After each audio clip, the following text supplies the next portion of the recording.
Non, la malhonnêteté d'un joueur de football, quand même, c'est abusé des fois, quoi. Les boys, là, des fois, ils abusent. Donc, aujourd'hui, sincèrement, c'est ça qui a gâté tout le match. Sinon, mis à part ça, c'est un très bon match de football en termes de qualité. Il y a un boy, c'est un bandit, c'est un gangster, c'est le petit Lamine Yamal. Il est venu avec les cheveux teintés. D'habitude, quand tu teintes tes cheveux et que Stan Diop te débriefe, il a l'habitude de dire déteins tes cheveux. Déteins tes cheveux. Tous les boys là, ils teignent leurs cheveux, ils deviennent nuls. Ça a commencé, moi, chez moi, avec Ben White. Je me rappelle, Ben Blanc est venu les cheveux teints. Il a fait un match de tocard. Saka est venu les cheveux teints. Il a fait un match de tocard. On s'en rappelle très bien. Tout ça, c'est des choses qui se sont passées ici. Ceux qui me regardent depuis très longtemps, ils savent. J'aime pas les boys qui ont les cheveux teints pour un événement.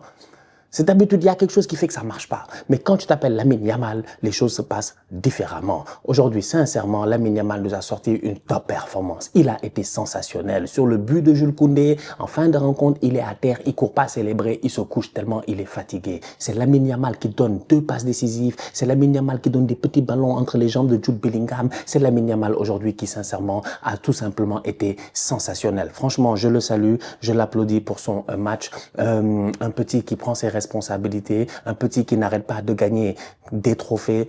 En fait, Lamine Yamal a gagné l'Euro, il a gagné la Super Coupe, là il gagne encore la Copa del Rey, peut-être ils vont gagner la Ligue des Champions, le championnat, on ne sait pas. C'est pour dire à quel point cet enfant-là, il a même pas encore 18 ans, il n'est même pas encore légal ni majeur internationalement, il peut déjà finir le jeu. C'est la force de Lamine Yamal. Top performance de sa part aujourd'hui. Sa première passe décisive, elle est pour Pedri. Ça m'amène au match de Pedri. Pedri, ballon d'or, moi, je discute plus trop. Je discute plus trop. Jusqu'à aujourd'hui, pour moi, c'est mon favori pour le ballon d'or. Je ne parle pas avec les autres. Rafinha ne peut pas être un favori pour le ballon d'or à mes yeux en sortant des performances aussi, j'ai envie de dire, tocaresque que ça. Mais Rafinha aujourd'hui, en première mi-temps, ce qui a tué le Barça, sincèrement, entre vous et moi, est-ce que c'est pas les Rafinha, les boys, ils sont pas sérieux? Toi, tu joues le Real, tu mènes 1-0. Pedri vient de claquer un superbe but. Mais tue le match. Tue le match.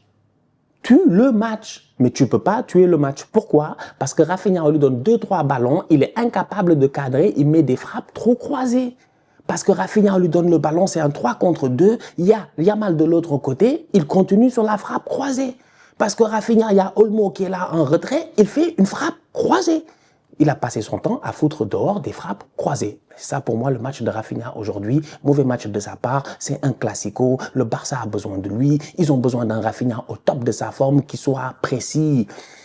Qui se gère. Aujourd'hui, malheureusement, il ne sait pas gérer. Donc, Rafinha ne se gère pas, mais heureusement que derrière, Pedri, lui, il se gère. C'est pour ça que je dis que Pedri ballon d'or. Parce que Pedri, moi, je cherche, en fait. C'est quand j'ai vu Pedri, j'ai dit, il a fait un mauvais match. Honnêtement, quoi, honnêtement. Honnêtement, quand est-ce que tu t'es assis, tu as dit Pedri, il a fait un mauvais match ou il a fait 2 mauvais matchs? C'est rare. Pedri sort que des top performances. Pedri est trop fort. Pedri, aujourd'hui, il prend les boys au milieu de terrain, il tourne. Personne n'y peut absolument rien. Aujourd'hui, c'est Pedri qui... Mais le premier but est magnifique. Récupération de Koubarsi. Récupération de Koubarsi. Je ne sais pas, c'est quel joueur du Real qui voulait passer. Koubarsi a dit non. Koubarno a dit non. Récupération de Koubarsi. C'est Pedri qui fait une longue transversale. La transversale, le long ballon de Pedri pour Lamine Yamal est sensationnel. Il donne un ballon de presque, je sais pas, 50-60 mètres à Lamine Yamal. Yamal va là-bas sur le côté, vous connaissez Yamal. Pour dribbler des gens, c'est pas un problème. Il dribble des pères de famille au petit déjeuner, franchement. Lamine Yamal, il mange des pères de famille comme des céréales. C'est pas son problème. Il fout du lait à l'intérieur et puis il les graille sans aucun problème. Aujourd'hui, les boys sont venus, Yamal a failli les tuer là-bas. Il est là en train de dribbler les boys à gauche, 1, 2, 3, sans aucun problème. Superbe ballon. Il temporise, il donne un super ballon. Parce qu'il temporise tous les jours du Real. Panique, ils vont tous vers lui. Il donne un super ballon en retrait pour Pedri, qui pendant les 10 secondes où Yamal avait le ballon, était en train de faire son jogging. Pedri arrive, petit 2 pas d'ajustement, frappe, Thibaut Courtois est battu. Franchement, Pedri, top performance de sa part aujourd'hui. Si le Barça ne joue pas l'Inter cette semaine, je pense que Pedri, peut-être, il finit ce match-là. Il a été sensationnel. Frenkie de Jong à côté aussi, il s'est géré. Sur pas mal de phases de jeu, je l'ai trouvé très intéressant.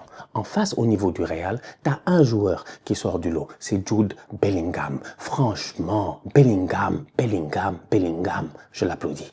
Je l'applaudis parce que Bellingham met l'intensité, parce que Bellingham récupère des ballons, parce que la plupart des contre-attaques du Real partent d'une récupération basse de Jude Bellingham. Mais autant la récupération peut être basse de Jude Bellingham, autant la course de Jude Bellingham peut être très très haute sur le terrain.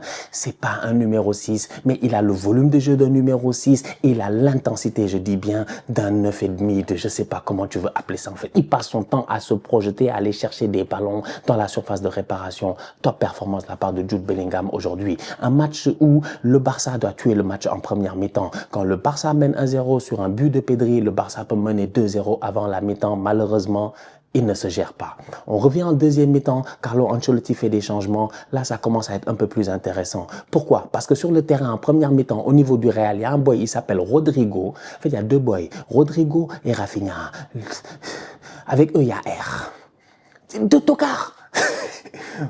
Rodrigo, lui, doit quitter le Real.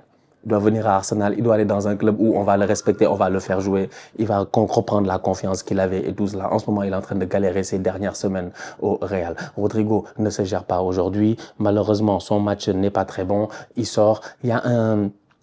Comment on appelle ça? Il y a un Kylian Mbappé qui rentre et dès que Kylian Mbappé rentre, la dynamique du jeu change. Franchement, top performance de Mbappé. Excellent. Excellent aujourd'hui. Il n'y a rien à dire.